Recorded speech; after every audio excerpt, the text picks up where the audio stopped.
আসসালামু আলাইকুম রহমতুল্লাহ। দাড়ি রাখা ওয়াজিব।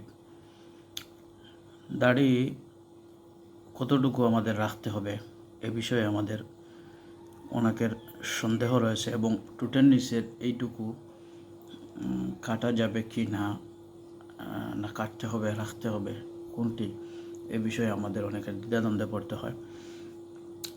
দাড়ি রাখতে হবে এইখানে, এই কানের লতি, এখানে একটা হাড্ডি রয়েছে, এই হাড্ডির সোজাসুজি যা দাড়ি রয়েছে সেগুলো আমরা রাখব, দাড়ি ছাঁটব না।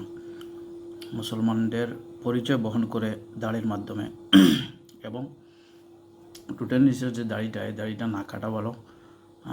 একটু লম্বা হলে হয়তো হালকা ছাড়তে পারেন, কিন্তু একেবারে না কাটাতেই ভালো, সবচেয়ে ভালো হবে। এটুকু রাখা অনেক সুন্দর লাগবে। তাই যাদের আল্লাহ পাক দাড়ি দিয়েছেন, আমরা রাসূলের এই সুন্নতের উপর আমল করি।